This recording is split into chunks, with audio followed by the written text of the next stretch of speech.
Here we go. All ones. It was in the late 21st century that the people of Earth crawled out from the isolated confines of their star called Sol. This age of promise and exploration began as the Terrans learned to create new pockets of reality called jump space. Within these bubbles of new reality, the laws of matter, speed, and even space itself could be changed. This discovery of the jump drive would allow the children of Earth to sail the sea of stars, and for the first time set foot upon new worlds. The first successful effort of old Earth to reach a new star was in 2097 on a ship known as the Starleaper 1. Its one-year mission was to use the new jump drive to travel further than any ship before her, and be the first to reach a new world located in a system 6 light-years away from Earth called the Nth Star. And so it was with the hopes and dreams of all the people of Earth that Starleaper 1 activated her jump drive and disappeared into jump space. 1 year later, when the Starleaper 1 returned, it was not to the great fanfare befitting great explorers as planned, as when the brave souls on board the Starleaper reappeared in system, they immediately requested to meet secretly with the UN Security Council. In this secret meeting, the crew of the Starleaper explained that during their 1 year exploring the system of the Nth Star, they had met with a much older, spacefaring civilization. These aliens called themselves Volani, claimed to come from a vast imperium that stood for nearly 5 millennia, called the Zura-Surka, or the Grand Empire of Stars. But as shocking as that news was, it was not as shocking as what the crew reported next, as these aliens who called themselves Volani were unexpectedly and undeniably human.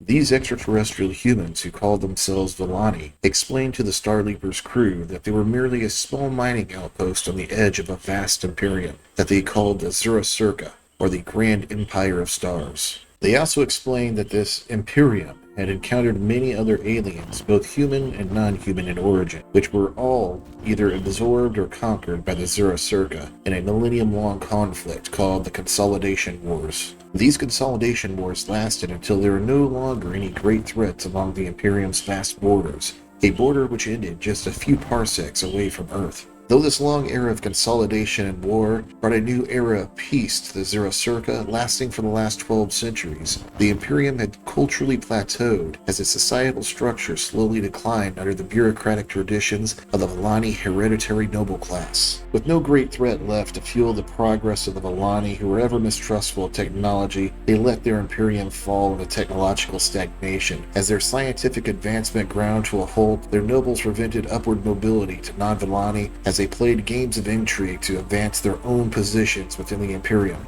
It should come as no surprise that the nations of old Earth were rocked to the very core by these revelations, as it was clear to all that not one of the nation-states of old Earth could stand against the Volani. Though the Zura-Surka was stagnant, it was clearly far more vast and more importantly, technologically superior than all the states of old Earth. So it was under the aegis of the United Nations the Terrans sought to establish diplomatic relations with the Zura-Surka by quickly sending diplomatic missions to Nth Star in hopes of making contact with the Volani nobility. During this time, many missions were sent into Imperial space by buying passage on Imperial civilian vessels. After repeated attempts at diplomacy, it quickly became clear that the Imperial ruling class were more interested in their own courtly intrigues and positioning than treating with what they considered a bunch of primitive barbarians living on the fringes of known space. But for the Terrans, these missions were of great value, as they discovered a great deal of information about the Imperium and the people they ruled. They learned that the Zura-Surka claimed most of the worlds near Terra,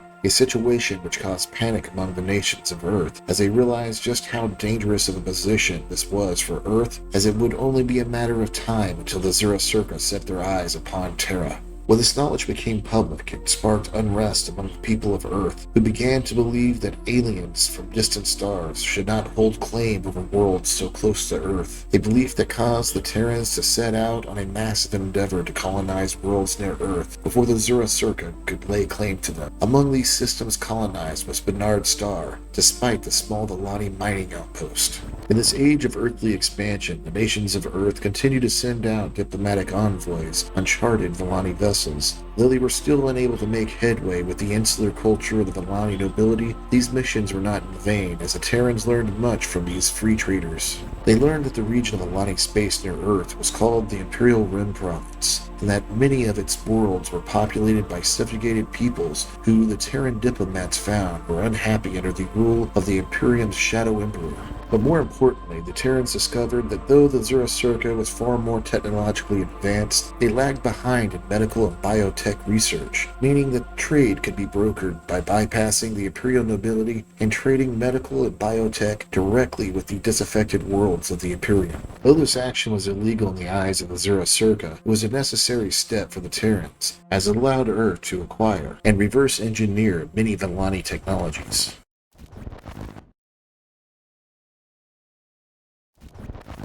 It was in 2120, a mere 23 years after first contact, when war finally came. A Volani merchant fleet approached Bernard Star, which was not such an uncommon affair, as trade fleets from the Imperium came from time to time. But this time the Volani fleet, as they headed towards the Imperial mining outpost, had arrogantly ignored traffic signals from the Terran colony. A short battle ensued, and though in the end only 2 Imperial vessels were lost, it was clear to the Terrans that they were now in a desperate war for survival against a much more powerful opponent. The Volani, however, saw this event very differently, as they knew these things happened from time to time, and often barbarians needed to be put back in their place. Following the tried and true but yet inflexible doctrines of the Imperial Navy that had been perfected over the millennia, the Imperium sent a fleet of escorts to teach these savages a lesson.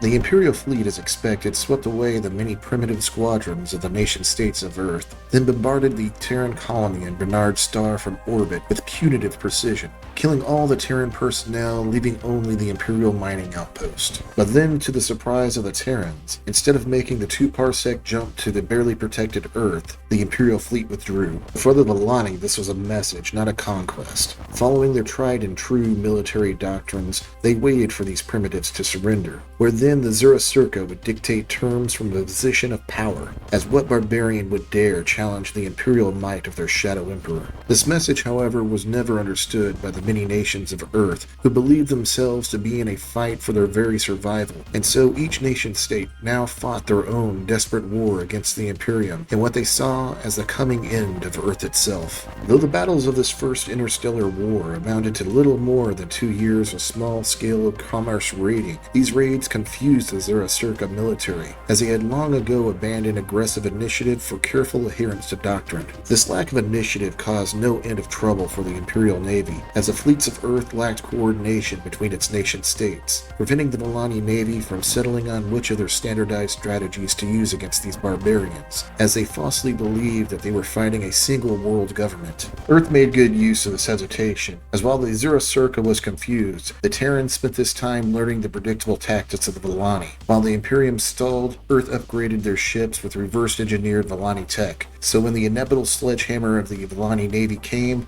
Earth would be ready. Using their faster jump-to drives, the Imperial sledgehammer arrived in 2122, as the Terrans encountered the full force of the Volani Navy in their first major fleet engagement. The Terrans used hit-and-run tactics designed to take advantage of the Imperial predictability, while the Volani tried to maintain their formation and bring their superior firepower to bear. In the end, the desperate fight for survival by the Terrans brutally mauled both sides, which convinced the Volani regional leadership the cost of defeating these Terrans was not worth the resources, and to avoid the humiliation of requesting additional forces to deal with some trivial barbarians, which would damage their reputation in the Imperium, they decided in the end the Terrans had learned their lesson and withdrew.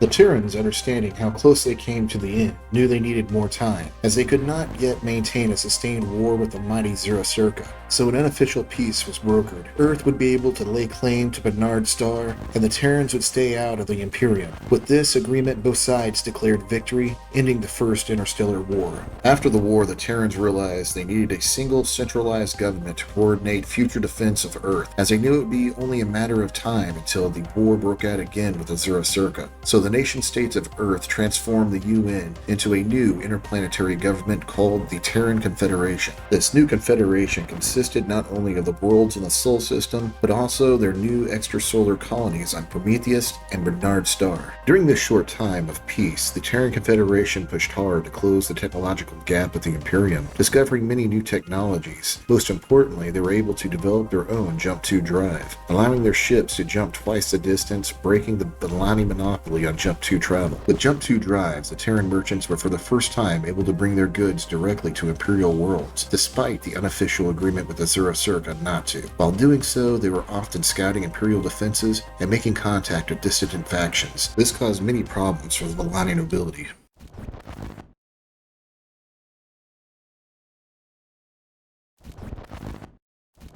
After a long series of complaints by local B'Elanni nobles to the governor of the Imperial Rim province, Shana Li Kushan was forced to take action and gather another punitive fleet to deal with the Terrans. This time the Terran Confederation was ready, as their Jump 2 scouts discovered the B'Elanni fleet before it entered Terran space, and harassed it using delaying tactics until the Terran main fleet could engage. When the Terran fleet made contact with the Imperial fleet, it was in the Aegida system. This battle was the first to use cruiser-class ships, and ended in a stalemate. Though the Terrans held the system, they could not press their attack as the Imperials were forced to withdraw. The rest of the war was a rather quiet affair as the Imperium hemmed in the Confederation fleet and the Terrans conducted commerce raiding. It was in this period of small-scale warfare that the Terrans learned that Shada Li Kusan, the governor of the Imperial Rim province, was not fighting with her full strength, as a civil war had broken out in the Zero-Circa, and the bulk of her forces were tied up in the conflict. Emboldened by this news, the Terrans launched an attack on the Imperial world of Nusku. This attack was a total failure and was thoroughly repulsed by Imperial forces. As Shonda was busy with the Civil War and did not wish to waste time and resources on barbarians, she offered an armistice to the Terran Confederation. In this armistice, the Terran Confederation would become allies to the Imperium and nominally control all the worlds between Aegida and Fenris. With this done, she washed her hands of the Terrans and focused on the more important Civil War, and thus ended the Second Interstellar War. To help give insight into the mindset of the Zero-Circa at the time, we must take a look at Shanda Li Kushan, the governor of the Imperial Rim province. Though she was born to a noble family, she did not inherit title, and entered the imperial bureaucracy as a commoner, working her way up to great power. Though she was able to overcome the traditions that made upward mobility so hard in B'Elanni society, she found herself exiled to the far-off backwater called the Imperial Rim province after her political faction lost favor in the imperial court. Though she was not a warrior, she was a master at negotiation. Using these skills, her goal was not to destroy the Terrans, but to cause major losses to their fleet. Likely Nusku was a trap to leave her in a position of power in brokering peace, and by giving up a few worlds of little interest to the Imperium, she was able to spin these border conflicts into victories in the imperial court, and gain favor with the new Shadow Emperor. When Civil War came, Shauna bided her time until she saw her chance, and used the majority of the Imperial Rim's military and economic power as a decisive factor to install a new Shadow Emperor to the throne, and end her political exile to the Imperial Rim. This no doubt saved Earth, as Shauna saw the war with the Terrans as little more than a distraction, while more pressing concerns were happening in more important regions of space. Shauna ended her days writing her memoirs on the B'Elanni homeworld of land. This memoir's portrayal of the Terrans as primitive savages shaped the B'Elanni's outlook and dealings with the Terrans for many years to come. Her successor, Kador Irashashi, however, was cut from a very different cloth. Kador's brother was a claimant to the throne during the Civil War, and made a name for himself as a diplomat who brought many factions to his brother's cause during this time of imperial infighting. Toward the end of the Civil War, Kador was sent to the Imperial Rim as a leading envoy to the Terran Confederation, where he came to know the Terrans and the threat these barbarians represented to the Imperium. But most importantly, he learned how these savages thought, becoming at this point in time the leading expert on Earth and its people in the Imperium. So it was no wonder that when the Civil War ended and the Imperial Rim province needed a new governor, Kador was happy to take up the job, even going so far as passing on much more important positions offered to him by his brother, who was at this point the new Shadow Emperor after winning the Civil War. Kador was a man who saw himself as the perfect person to deal with the Terran threat, and ushered in a new period of conflict between the Terran Confederation and the Zero-Circa.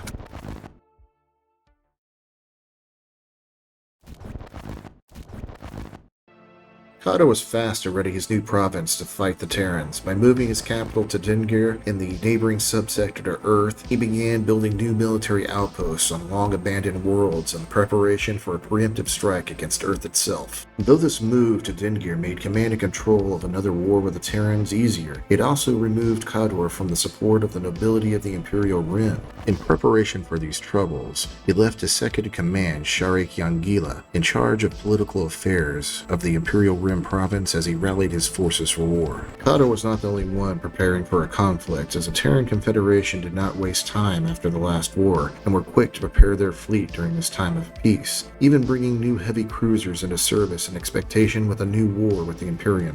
Despite these new ships, the Terran Confederation still treaded carefully as his governor was rattling his saber, as every Terran knew that they only wielded a fraction of the fighting force that Zero-Surka could bring to bear.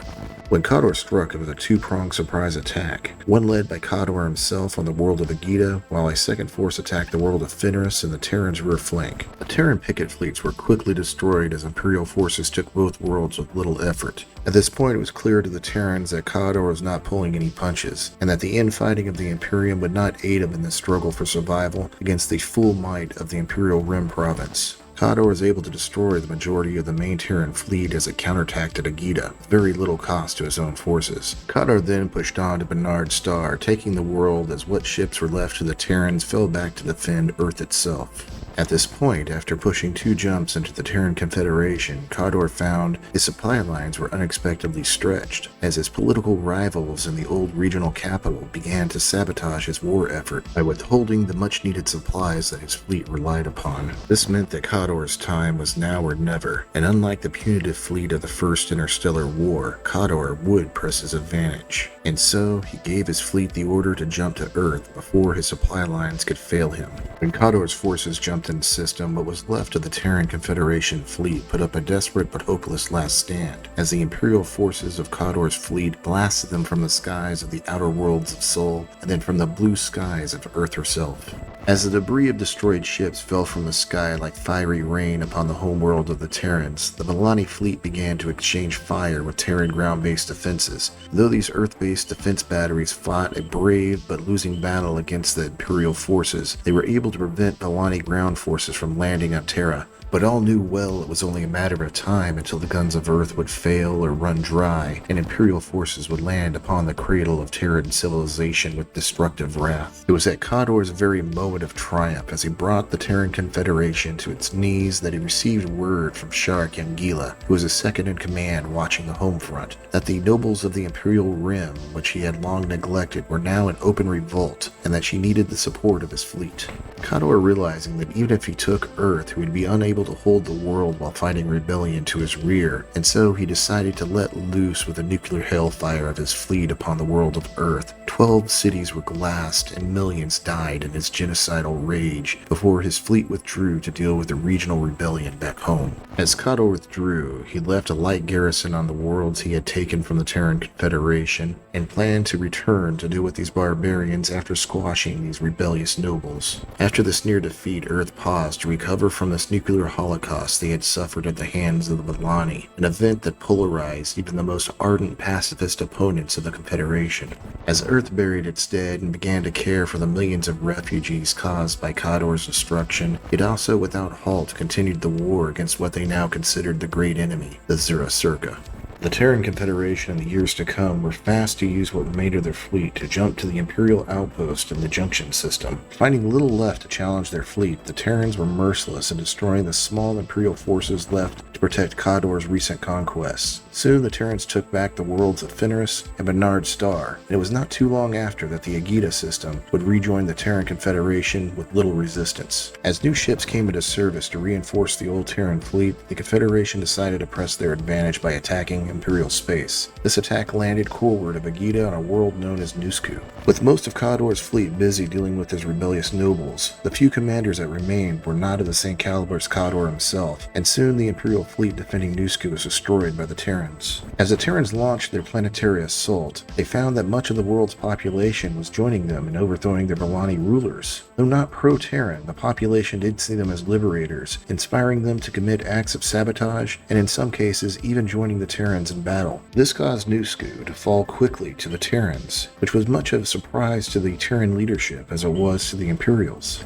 After this victory, the Terrans, knowing that Khador was overextended, suppressing a rebellion, were quick to send terms asking for an armistice in 2156. Khador was left with little choice as he did not have the resources to fight a war on two fronts. Khador ended his career in disgrace as his rivals destroyed his reputation in court, and his defeat at the hands of the Terrans left his career in ruins. Much of what we know of Khador comes from the Terran records of his war crimes, as he was removed from Imperial history, as often happens to those who betray the Imperium.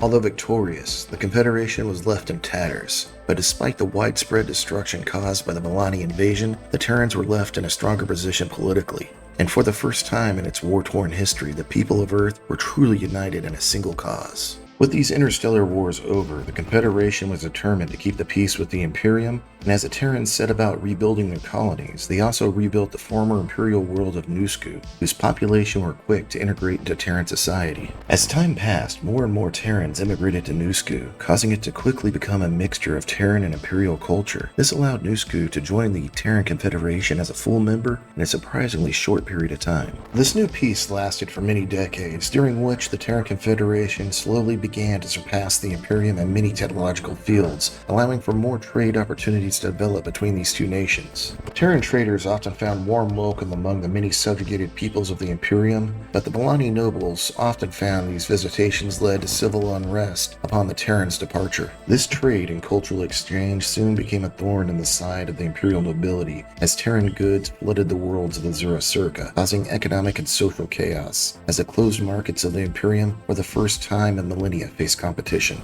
During the somewhat peaceful era of exchange, both the Terrans and Volani found to their horror that disease had begun to spread along the trade lanes used by the Terrans. These new diseases left billions dead in their wake. Though the Imperium had encountered alien diseases before, none were quite as virulent as these new earthborn plagues. The Terran Confederation, despite the Volani threat, were quick to respond to the health crisis of the Zura-Surka. Terran doctors were sent deep into the Imperium to render humanitarian aid by using their more advanced medical technology to fight these earthborn diseases. These doctors were able to save millions if not billions of lives on many Imperial worlds. During this long peace, the Terran Confederation worked hard to keep the peace with the Imperium, but the Zura-Surka was not going to repeat the mistakes of the past, as they had begun to prepare for the next conflict almost from the outset of the last war, and were looking for any reason to break their peace treaty with Earth. To achieve this goal, after the war, Khador was recalled to the Volani homeworld of Land, and his second-in-command, Sharak Yangila, was appointed to his former office. Unlike Khador, Sharak was not a warrior. She was not even Volani. Sharak was from a minor human race called the Nakadu, who lived under Volani rule for over 2 millennia. Despite this, she was not only able to overcome the barriers of Volani tradition, Sharak thrived, quickly rising in Imperial society due to her meticulous attention to detail and skills of manipulation. Sharak was Khador's second-in-command during his posting as Imperial Envoy to Earth. There, Sharak learned much about Terrans and how Earth society was structured. Using her meticulous attention to detail, she learned the ways of Terran social classes and nationality, filing him a way to be used at another time. It is unknown if Sharak had a hand in the downfall of Khador, as she was in the perfect position for it, overseeing the court of the Imperial Rim as Khador was off fighting the Terrans. It is more than suspicious that Sharak was not only untainted by Khador's downfall, but was also chosen as his replacement as governor in the Imperial Rim. Sharak was fast to use what she learned under Khador to good use, while the Terrans were working hard to maintain this new, empty peace as it would be known. Sharak was using her knowledge and skill to undermine the Confederation from within, manipulating Earth's nationalist ideologies to her advantage while playing down the fears of war with the Imperium. Sharak's goal was to slowly weaken the Confederation by letting it fall into a false sense of security while waiting for the perfect moment to break the armistice in the Imperium's favor.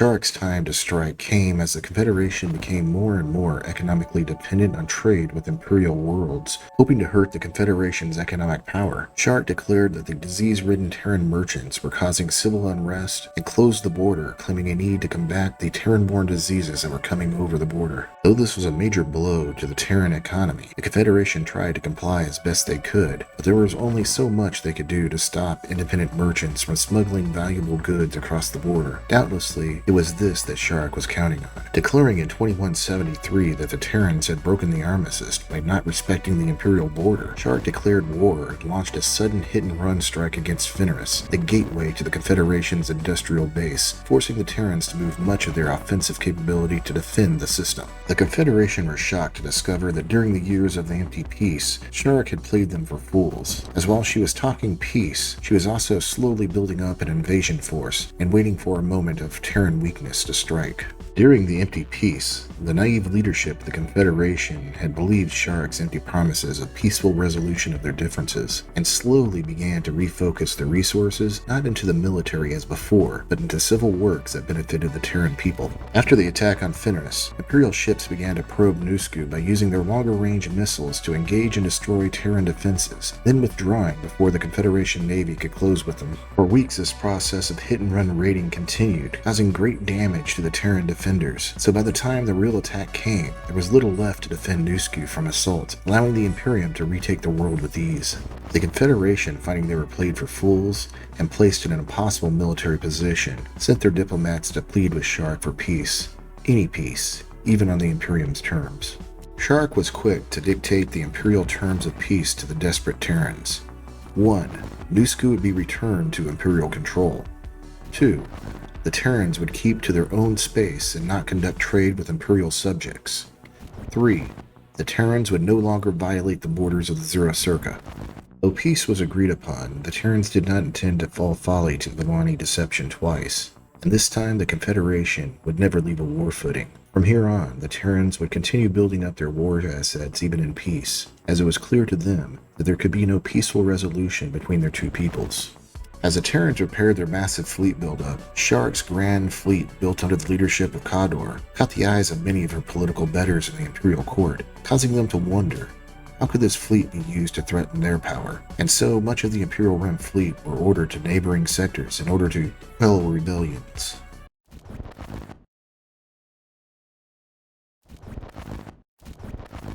As the old saying goes on Earth, one good turn deserves another. So when the Confederation got word of Shark's weakened position, they attacked, and attacked quickly. Before anyone knew, Terran troops were landing on Nusku, where an extended ground campaign began. At the same time as the attack on Nusku, the Confederation pushed their advantage by raiding the Imperial Naval Station at Shirapak, damaging much of the fleet left to Shark's command. By 2183, the Nusku campaign was over, and the world was brought back into Confederation control, but the Terrans had suffered many losses, and so for the next 2 years, the Confederation focused mainly on commerce raids deep within the Imperial Rim sector. This pause in fighting also gave Shark time to prepare, and so when the Terrans went back on the offensive, they found a much harder nut to crack, only taking the small outpost world of Markashi. This reversal of military success weakened Shark's position with the Imperial Rim nobles, forcing her to spend more time defending her position against intrigues rather than fighting the Terrans. In this backdrop of war and intrigue, the Master Manipulator was out-manipulated and was forced to step down for a noble clan from the Imperial Rim called Dumashir. Though the Dumashir clan held no love for the Terrans, they wished an end to the war as soon as possible so they can consolidate their power. And so, the mighty Zero-Circa for the first time asked the Terrans for peace terms. In this new peace treaty, the Confederation were declared masters of all worlds between Nusku and Fenris, and given the outpost of Markashi. The discussion of trade, however, was tabled for the peace talks, and both sides agreed to abandon the harsh border policies of Shark. Thus ended the 4th and 5th Interstellar War.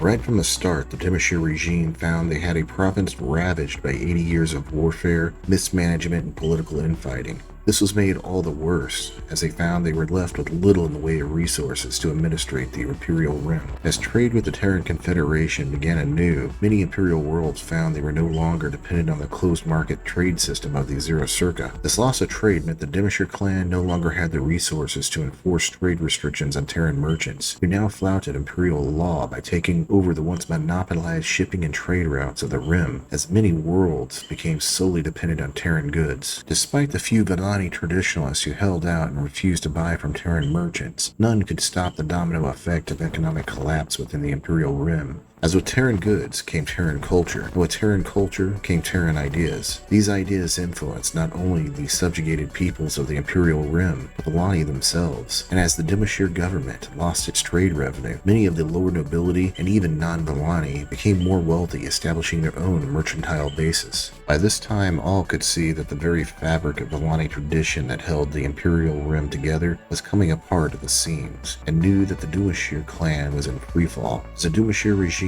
slowly lost their grip on the Imperial Rim, many began to look after their own interests first and those of the Imperium second. It was with these new factions the Terran Confederation traded directly, causing the petty Vellani nobles and the subjugated worlds within the Imperial Rim to become dependent on trade from the Terran Confederation to survive. As the Imperial markets crashed, though not all these factions were pro-Terran, some were still staunchly Imperial and stood against the expansion of Terran influence despite their dependency on trade from the Confederation.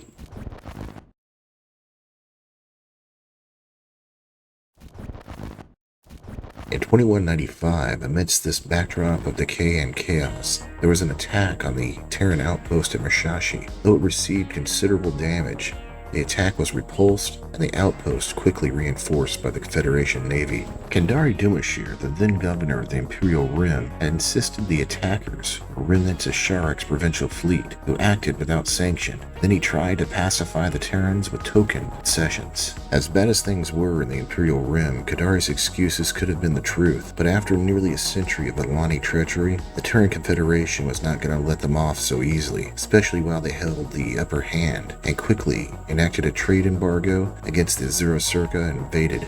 The Terran fleet made a slow but purposeful advance towards the then capital of the Imperial Rim, Gashida. This slow progress was a plan to give the Imperial Navy time to gather a fleet, so the Terrans could lure them into a decisive battle at Shirapek.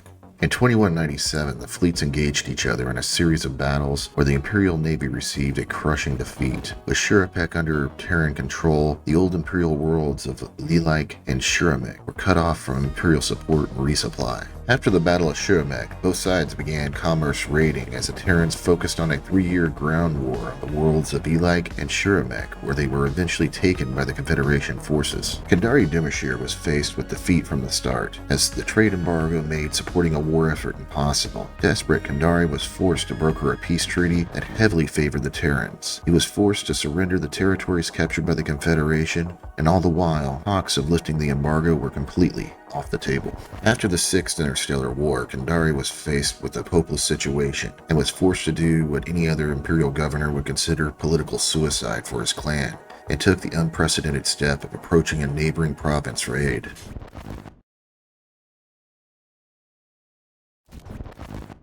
It was Arashir Shurakan who answered his call for aid by sending his kinsman Kuri Shurakan in command of a fleet of capital ships which included several battleships to aid the Imperial Rim in defending against the Terran savages. As soon as Kurgi arrived in 2205, he found he faced more problems than just the Terran Navy, as the mismanagement of the Imperial Rim left it without the resources to support such a massive fleet such as his. Seeing the supply limitations before him, and knowing how they would affect the war effort, Kurgi struck as soon as he could in 2206 at the Terran naval outpost at Shirapek, hoping to end the war before his supply lines could become an issue. At Shirapek, Kurgi's powerful fleet routed the Terran Navy, sacking the system.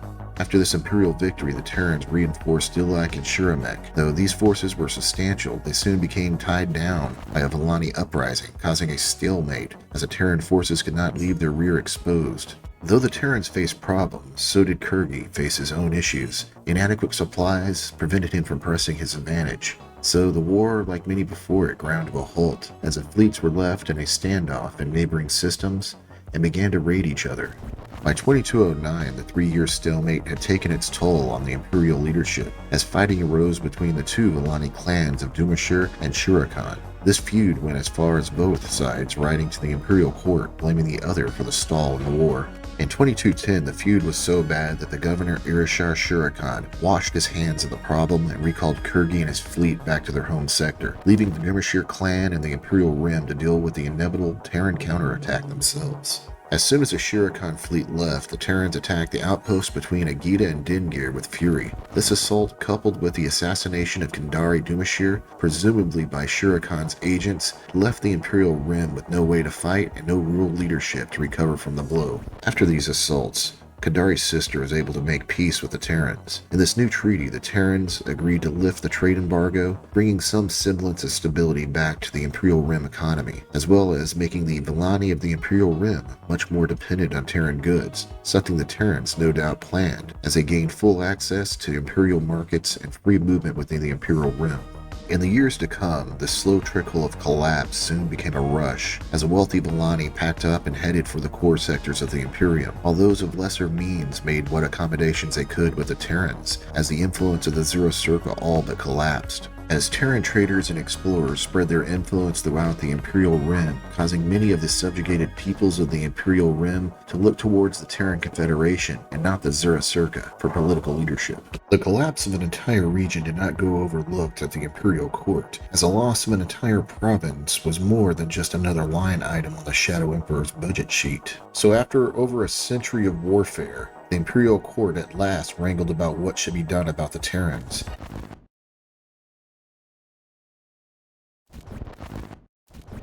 It was at this time that Irishar Shurakan, the man who had once sent in a relief fleet to aid the Imperial Rim, made himself known to the Shadow Emperor and presented his plan of action to deal with the Terrans. Irishar Shurakan was the youngest Imperial governor in over millennia, and a born autocrat who took pleasure in breaking subordinates that displeased him. And though he lived an indulgent lifestyle, Irishar was a master of business management and knew well the means of logistics, which he planned to put to good use in his future campaign against the Confederation. Putting these skills to work, Irishar would use his own brilliant supply network from his own realm. It would not depend upon the failing supply chains of the Imperial Rim to support a massive fleet, one that would be too large for the Terran Confederation to defeat, and would smash every world along the way, dealing with each Terran world one by one with overwhelming force, never splitting and never separating, acting as a single spear thrust straight at the heart of the Terran Confederation. This spear thrust first landed at the world of Krakar in 2228 and stabbed deep into Terran space, as worlds and outposts fell one by one to Shurakar's massive fleet. Refusing to meet Shurakan in a main fleet engagement, the Terrans used the tried and true tactic of striking from afar and then fading away in hopes of breaking up the fleet and engaging it piecemeal. This was to no avail, as Shurakan would stick to his plan and would personally deal with any subordinate who broke formation and gave chase to the Terran fleet. And so the Terrans were unable to slow down the Imperial juggernaut until it came to the worlds of Iklak and Shiramek, where Grand Admiral Joseph Deegan was able to maintain supply lines and communications to the world of Iklak and Shiramek, and even repulse 2 attacks on the world of Fenris. The successes of Admiral Deegan were only accomplished due to another much smaller fleet that had gone overlooked by the Imperial forces, one led by Rear Admiral Manuel Abawadi. Abawadi found himself in command of a small fleet to the Imperial rear at the world of Nusku, which the Imperials considered too small and too far out of the way to be a threat to their fleet. But Abawadi proved otherwise, as he led raids on Shurakan's supply lines and even captured worlds to the Imperial rear, causing Shurakan's fleet to become pinned down by Admiral Deegan's forces, as Shurakan now lacked supplies to press his advantage, as they were captured or destroyed by Abawadi's fleet. In 2229, as Shurakan's fleet was pinned down by Admiral Deegan's forces, the worlds of Apashal, Zagashi, and Shulgi were taken by Abawadi's fleet as their populations timely rose up in rebellion. And by 2231, even Dingir, the subsector capital, was taken by Abawadi's small fleet, who were now supplied from local populations who rebelled against the Zero Circa, and what supplies the fleet could steal from Shurakan's grand supply lines. With the fall of Deegan, the entire Vellani position was threatened, as Shurakan's logistical chain could now be cut off completely by Abawadi's small fleet. But as the Imperial main force were hemmed in and pinned down by Admiral Deegan's forces, there was little that Shere Khan could do to stop Al-Awadi's raids. By late 2231, the ships of Al-Awadi's fleet seemed to be everywhere, fighting a guerrilla war against the Imperial rear, carrying their supply lines and supporting rebellious Imperial populations.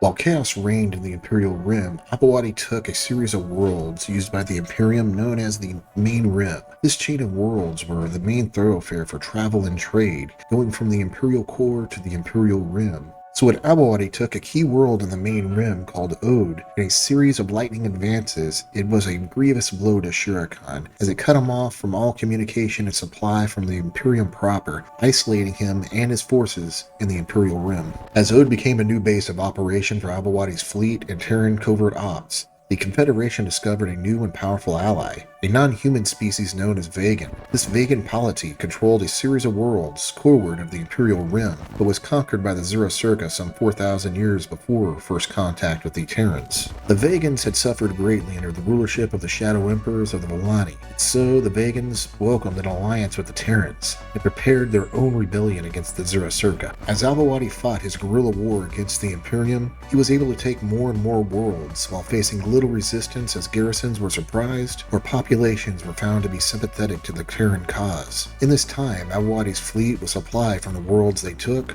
or were able to buy or outright seize supplies they needed from Volani sources. If they could not find supplies, often Al-Awadi's fleet would do without, making by as best they could with what little they had. But if Al-Awadi had it rough, Shere Khan had it worse, as he was now completely cut off from resupply and reinforcement, all while looking down the barrels of Admiral Deegan's fleet. By 2236, the Vegan polity rose in open revolt against the Imperium, and any hope of restoring the Volani momentum was lost. As Shere Khan realized things were done, he began a final purge of the leadership that failed the Imperium so horribly in the last century, and fled to the core worlds of his own domain. In the months that followed, a last Terran offensive pushed with little resistance to the world of Gashida, where the Imperial fleet surrendered with barely a shot fired. It was here on Gashida that the Admirals Deegan and Al-Awadi met and solemnly shook hands in a blaze of press publicity. With Shere Khan gone, what was left of the Dimishar clan after the Imperial Purge negotiated peace accords with the Terran Confederation. By 2238, the Treaty of Ode was signed.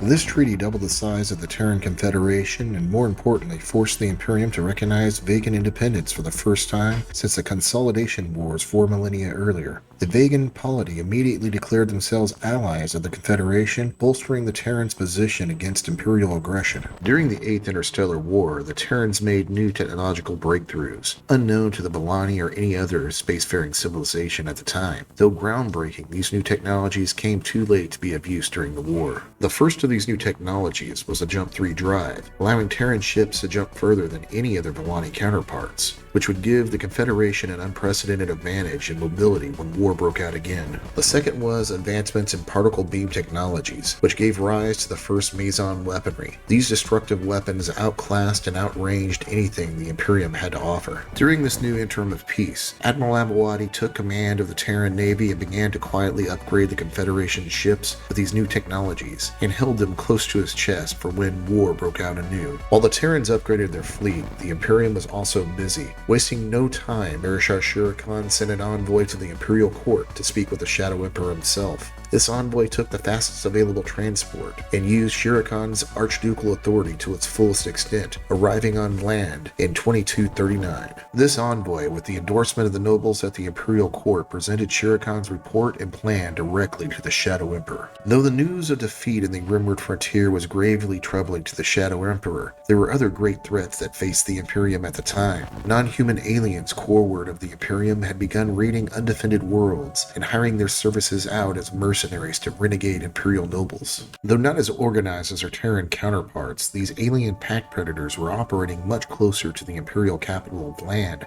forcing the Emperor to face a hard choice of where best to send the power of the core fleet. The Emperor deliberated and made a crucial decision. He would send the core fleet rimward to deal with the Terrans, who posed a greater threat to the legitimacy of his imperial rule, as the Shadow Emperor decided that a powerful human state like the Confederation could likely tempt the predominantly human sectors of his realm to defect, where the decentralized non-human barbarian rabble did little to threaten imperial legitimacy among his mainly human populace. For thousands of years, no enemy had had ever withstood the mighty power of the Imperial core fleet. While deploying it so far away from land carried its own risks, no one seriously expected the Terrans to survive as a core fleet began its march of genocide towards Earth.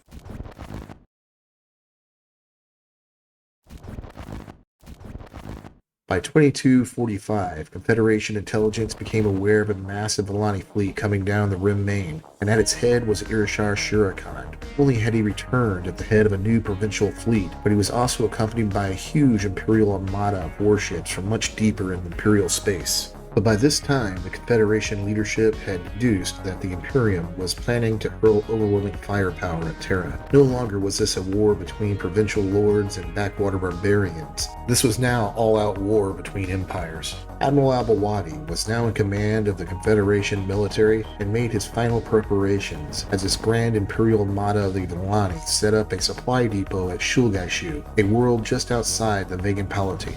And it was in 2246 an Imperial envoy arrived in Terran space. This envoy delivered a formal declaration of war from none other than the Shadow Emperor himself. After establishing a supply depot on Shulgaishu, Shurakan and the Imperial Armada wasted no time and set about attacking the Vegan Palatine. Shurakan found it to be an easy advance as Terran and Vegan ships engaged in classic hit-and-run raids, never staying long to face the massive firepower of the Grand Imperial Armada. Soon Shurakan was preparing to lay siege to the Vegan homeworld of Mungai. At this moment, as Shurakan was invested in a major siege, that Admiral Al-Bawadi chose to spring his trap, ordering his never-before-seen Jump 3 ships to move from Lagash directly behind the Imperial Armada, attacking the main rim and cutting off the supply lines back to Shulgaishu. While Al-Bawadi's ships controlled access to the rim main, there could be no communication or resupply from the Imperium. This move was thought to be impossible by Shurakan, as no Imperial commander had ever before seen a Jump 3 ship. This maneuver had forced Shurakan to reverse his methodical advance through the Vegan Palatine to deal with this unforeseeable threat to his rear. It was at the world of Munkayoan, as the Imperial Armada was falling back to Shulgaishu, that the Terran main fleet, using their Jump 3 drives, completely surprised and set upon the Imperial Armada. With their new Maison weaponry, the Terrans mercilessly destroyed the Imperial ships, as Maison cannons caused internal explosions, ripping apart the Volani battleships from the inside. Fear gripped the Imperial Armada, as the firepower of these Maison weapons were only rumored of in ancient myth and legend of the Volani. Certain death weapons that were once used by a long-dead spacefaring race, these terror weapons of myth were not those that should be in use in modern times. The Battle of Munkayoan was the greatest defeat the Imperial Navy had ever suffered. The Grand Admiral of the Imperial Armada fell to Maison weapons as his fleet was torn apart from the inside by the Terrans. Less than 10% of the Imperial ships survived the battle. Irishar Shurakan fell heroically a few weeks later, trying to rally what remained of the Imperial Armada, as the Terrans used their Jump 3 ships to leapfrog ahead of what was left of the fleeing Volani vessels, capturing or destroying what ships they could find. After these string of battles, though Irishar Shurakan died, his second-in-command Kyrgyz Shurakan and many powerful ships of the Imperial Armada were unaccounted for. After the Battle of Munkayoan, all knew that the mighty Imperium was done. Its own arrogance, infighting, and refusal to innovate had been its downfall in the end. The Terrans, who had once been the barbarians on the frontier, were a mighty nation that only needed to mop up what was left of the Volani pride and hubris that led to the downfall of their own Imperium. There was never any formal armistice that ended the Ninth Interstellar War, but most historians place war's end at 2256. That year, the retired Admiral Al-Bawadi, who is widely recognized as one of Terra's greatest military leaders, died.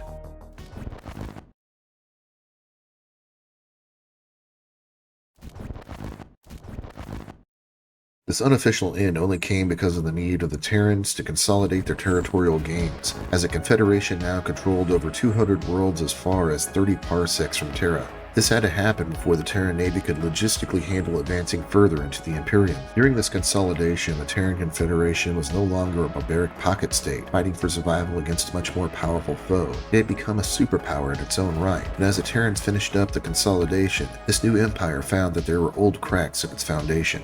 These cracks were called the Great Schism, a vast social movement driven by demographic changes of the Confederation that spread out among the Sea of Stars, changes that had long been ignored as the need to defeat the Imperium was of paramount importance. This Great Schism gained traction after a book under the same name was published in the 2270s. This book discussed how Terra and the Sol system settled down to enjoy unprecedented peace and prosperity, while the colonies took up the banner of war against the Imperium, moving the burden of the war effort onto the colonies. While Earth entered a new era of peace, these colonies were still fighting the war against the Volani, but the Confederation politics remained dominated by the interest of the Sol system, especially the old nation-states of Earth, who still controlled the Secretariat 250 years after the founding of the Confederation. As the 2280s wore on, the colonial worlds began to increasingly become aware of their common identity and realized they were worlds who had their own needs and interests different from that of Earth. With the Volani all but defeated and no representation, the colonies began to question their place in the Confederation. With the Terran military composed mostly of colonial personnel, this questioning and doubt caused the Confederation to institute a program of political observation to ensure the loyalty of Confederation military personnel. Though no one person was ever placed under surveillance, nor was anybody arrested for sedition or disloyalty, it became a thorn in the side of those who had sacrificed so much in the struggle against the Volani. Though they fought on, the Confederation military now knew their Terran-centric government no longer completely trusted them,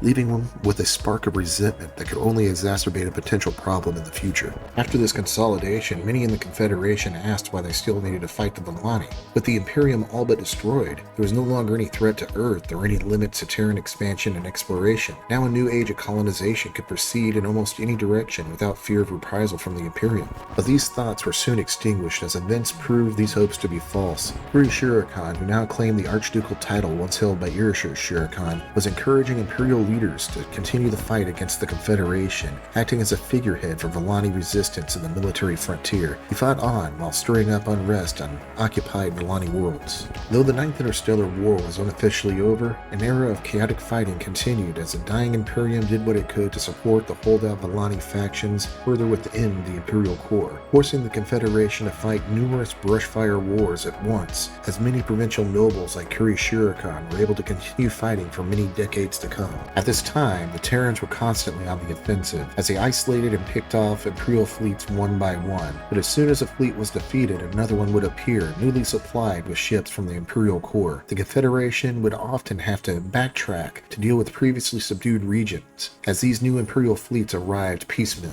This period of continuous warfare could not be codified into a single war, as every conflict was interrupted by local armistices, ceasefires, and periods of shaky peace, just for war to begin anew before those on Terra or land could hear of the declared peace. Though the Confederation made slow progress, they were able to slowly cut off and pacify entire subsectors one by one, as the Imperium was forced to fight a losing war across 100 parsecs of space. By 2288, even the last of the great Volani heroes of the Interstellar Wars, Shura Khan was defeated, as the Terrans picked off Imperial holdouts one by one. Kurgi was the last of the Shura Khan dynasty and ended the war as an honored guest of the Confederation Navy. And by year's end, over 1,000 worlds once ruled by the Shura Khans are now in the hands of the Terrans. Though not fully integrated into the Confederation, all major resistance ended for several years, leaving only the Imperial core to resist the Confederation military. Before the final fall of the Imperium could begin, Grand Admiral Arpad Kovacs took command of the Confederation Navy. Kovacs was a colonial born on the world of Lagash. Though both his parents were Terran, he had many relatives, as many now did in the colonies who were Volani. Kovacs was a fierce supporter of the war against the Imperium and signed up for naval service as an enlisted man in the 2250s and served with distinction in the Ninth Interstellar War. During his time on the front lines, Kovacs was recognized for his leadership ability and sent to OCS training on Earth, where he made many political connections during his time there, enabling him to gain assignment back to the military frontier. But this time when he returned to the military frontier, he was in command of the very first Churchill-class battleship. It was during this period that Earth began to question the loyalty of its colonial personnel. When a new Grand Admiral was needed, Kovacs was chosen due to his political connections back on Earth, as the Secretariat saw him as politically reliable to oversee the war effort. This was a delicate decision by the Secretariat, as lines of communication from the military frontier back to Earth now took over a year, but it was with the trust of Earth and her colonies that Kovacs headed to the military frontier to lead from the front.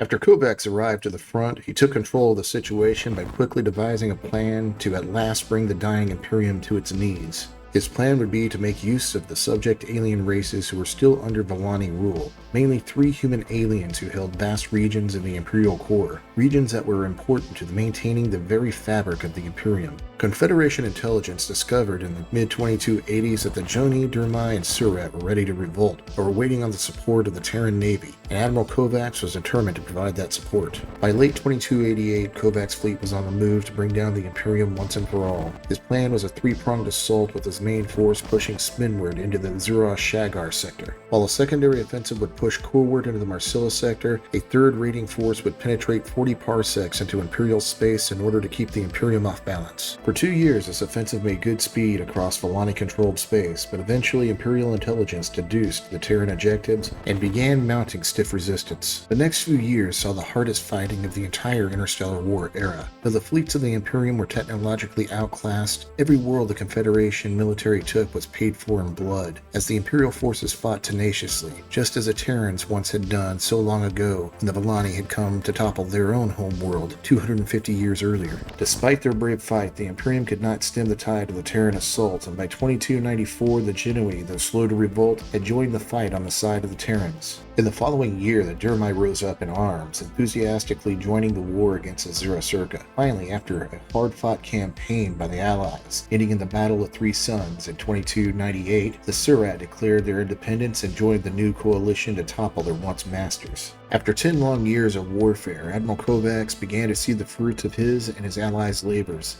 As Imperial authority began to crumble, whole subsectors began to defect to the Terrans without even a shot being fired. In the end, the Surat revolt was a final nail in the coffin for Imperial power. When word of the revolt reached the Imperial core, the last significant Imperial fleet left to the Zura-Surka mutinied, turning their guns in the world of land herself and bringing down the Imperial government. These last Imperial commanders seized the Shadow Emperor in a coup d'etat, in which this toppled ruler became a well-treated prisoner aboard his own flagship. The commander of the mutinous fleet deliberated for some time as to what to do with the Shadow Emperor. In the end, he and what was left of the Imperial bureaucracy formed a delegation to treat with the Terrans. These once mighty Vellani leaders offered up the complete surrender of the once mighty Zura-Surka and its subject worlds. On behalf of the Terran Confederation and its allies, Grand Admiral Kovacs accepted. Thus, in 2203, the era of the Interstellar Wars was over. When word of the Imperial surrender reached Terra, it not only provoked a great deal of celebration, but it also provoked a great deal of soul-searching. A political cartoon of the time summed up the feeling well. In this cartoon was portrayed a Terran soldier armed to the teeth, stepping away from a heap of corpses onto a vast empty plain, peering about as though they were looking for someone else to fight. The caption read, "Now what?"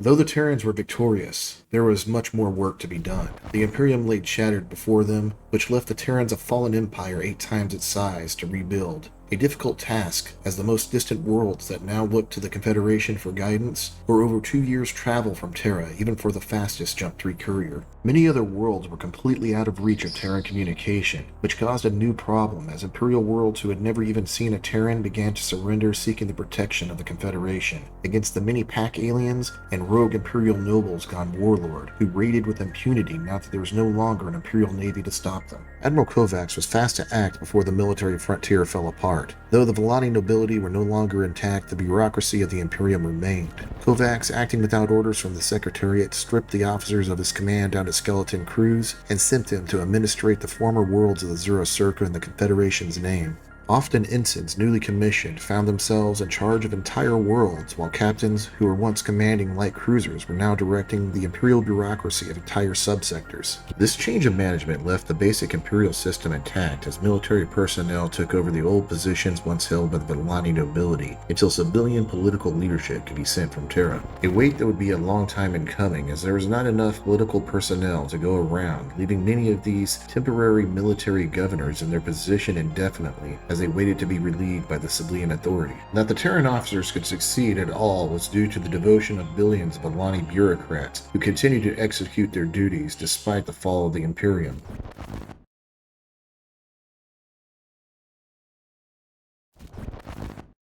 It was a struggle of determination against the hubris and strict traditions of an enemy who refused to learn from their mistakes, believing they could rest upon the laurels of their ancestors and a glorious past that was millennia old before the Terrans began slowly chipping away at the power of their Imperium. The Zura-Circa fell because they underestimated their enemy while refusing to face the truth that their power was no longer absolute, a power they were more willing to turn upon each other than the wolf that was waiting at their door. As a Terran leader once said millennia ago, a house divided against itself cannot stand. And the Zura-Circa was truly a house divided. Not only were its oppressed masses resentful of the nobility, but those nobles were more ready to fight each other than an outside threat, giving the Terrans time to build their own power base to rival that of the Imperium. In the end, this infighting more than anything led to the fall of the Zura-Circa, an event which gave way to the rule of man, an era fraught with greatness and follies of its own, but that, travelers, is a story for another time.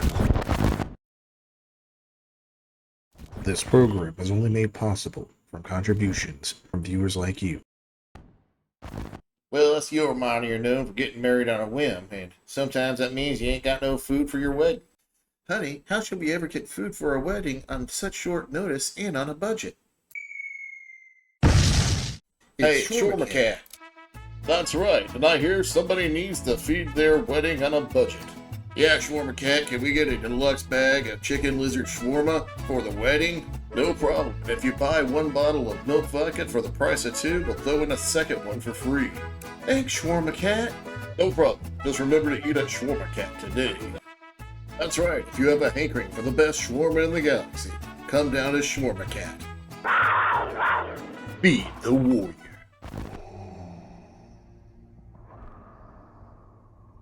Do not bar his approach, for the Sinister One is powerful. I will handle this one myself. As you say, my lord.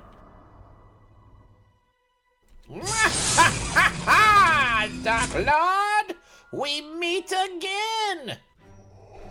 Long has it been since I felt you disturb the Force. What brings you here now, Sinister One? Thought I'd come by and see the new place, and wow, Annie, this is impressive. I bet this place cost you... Don't you dare say it, Sinister One. An arm and a leg!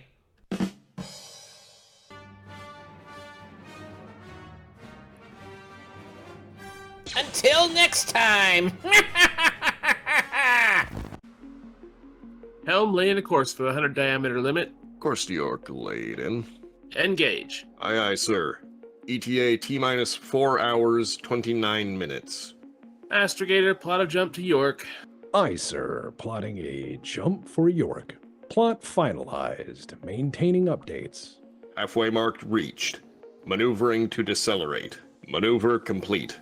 100D limit has been reached. All hands to jump stations. Engineering, power maneuver drive down. Acknowledged. Powering maneuver drive down. Securing passengers in their staterooms. Maneuver drive powered down. Onboard the jump drive. Acknowledged. Onboarding the J drive. Jump drive is onboarded. Pre-initiate the jump drive. Aye. Pre-initiating jump drive. Jump drive is primed. All hands prepare for jump.